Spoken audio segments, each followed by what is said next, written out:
முதல் நிர்வாக குழு கூட்டம் கூடியிருக்கும். என்ன மாதிரியான ஆலோசனைகள் நிர்வாக குழு திடீர்னு உருவாக்கப்பட்டிருக்கு? தலைவர் அவர்களின் உத்தரவின் பேரில் ஒரு எந்த ஒரு முடிவும் ஒரு கூட்டு முடிவா எடுக்கணுங்கிறதுனால எல்லாத்தோட கருத்தும் கேட்டு இந்த மாதிரி ஒரு ஃபியூச்சர்ல ஒரு இக்கட்டான சூழ்நிலை வந்தாலும் எல்லாத்தோட கருத்தையும் கேட்டு ஒரு முடிவு எடுக்கணுங்கிறதுக்காக இந்த நிர்வாக குழு அமைக்கப்பட்டது. இதில் அனைத்து உறுப்பினர்களும் வந்திருந்தாங்க. கிட்டத்தட்ட ஒரு 2.5 மணி நேரம் அந்த மீட்டிங் நடந்தது. கரூர் இன்சிடென்ட் பற்றி டிஸ்கஸ் பண்ணோம். அப்புறம் ஃபியூச்சர் அடுத்த ஒரு சிறப்பு பொதுக்குழு அடுத்த வாரம் வரப்போகுது. அதுக்கான அஃபிஷியல் அனௌன்ஸ்மெண்ட் இன்னைக்கெல்லாம் நாளைக்கு வரும்.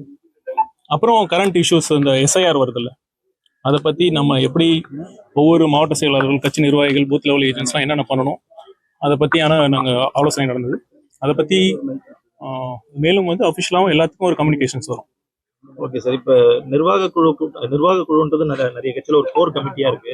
இப்போ தாவேக்கா அடுத்த கட்ட நடவடிக்கைகள் நகர்வுகளுக்கு இந்த கோர் கமிட்டியை உருவாக்கி இருக்கிறதா சொல்லியிருக்காங்க. முதல் ஆலோசனை கூட்டம் எப்படி போயிருக்கு? சில முக்கிய நிர்வாகிகள் இல்லைன்ற விமர்சனம் இருக்கு, அதை எப்படி பாக்குறீங்க? இல்ல, அதாவது தலைவர் அவர்கள் இந்த குறிப்பிட்ட நோக்கத்திற்காக இந்த குழு அமைக்கப்பட்டது. அதற்காக அனைவரும் வந்திருந்தாங்க. இது சிறப்பா. When will the General Council be held, sir? This official announcement will come in 1 or 2 days.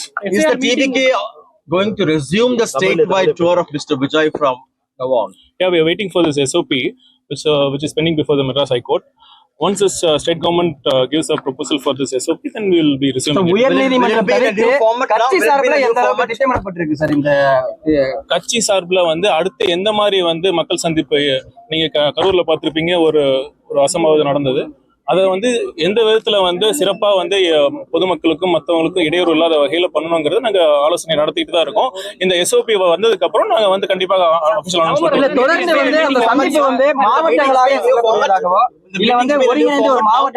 ஒருங்கிணைச்சு அந்த கூட்டங்கள் நடத்துறதுக்கான அந்த திட்டம் ஏற்பாடு பண்ணிருக்காங்களா? இதற்கு முன்பாக நடத்தப்பட்ட மாதிரி இந்த 2 மாவட்டங்களை ஒன்றாவா இல்ல மாவட்டங்களா? அது நாங்க டிஸ்கஸ் பண்ணிட்டு இருக்கோம். கண்டிப்பா நாங்க அபிஷியலா மீட்டிங் ரிகக்னைஸ்ட் பார்ட்டிக்கு, ரெஜிஸ்டர்ட் அண்ட் ரிகக்னைஸ்ட் பார்ட்டிக்கு தான் இருக்குன்னு சொல்லியிருக்காங்க. கண்டிப்பா எங்களை இன்வைட் பண்ணா நாங்க கண்டிப்பா போய் எங்க கருத்துக்களை நாங்க சொல்லுவோம். பீகார்ல எஸ்ஐஆர் வந்தப்பே நாங்க அபிஷியலா நாங்க ஒரு ஸ்டேட்மெண்ட் நாங்க தெளிவா கொடுத்திருந்தோம். இது ஒரு டெமோக்ரஸியோட அடிப்படையே ஃப்ரீ அண்ட் ஃபேர் எலெக்ஷன்ஸ் தான், நியாயமான சுதந்திரமான தேர்தல் தான். அதற்கு வாக்காளர்களும் ஜனநாயகத்தின் அடிப்படையே நியாயமான மற்றும் சுதந்திரமான தேர்தல் தான். அந்த தேர்தலுக்கு வாக்காளர்கள் வாக்கு திருட்டு பெருமளவில் ஏற்கனவே நடந்திருக்குங்கிற மாதிரி குற்றச்சாட்டு எழுந்திருக்கு. அதற்கு இன்று வரை தேர்தல் ஆணையம் ஒரு எந்தவித ஆன்சருமே கொடுக்காம இருக்காங்க. இந்த விதத்துல இந்த சூழ்நிலையில தற்போது தமிழ்நாட்டுல எஸ்ஐஆர் இருக்கு. அது கண்டிப்பாக எங்களுக்கு ரெகக்னைஸ் பார்ட்டிக்கு மட்டும்தான் இன்வைட் பண்ணிருக்கோம்னு சொல்லியிருக்காங்க.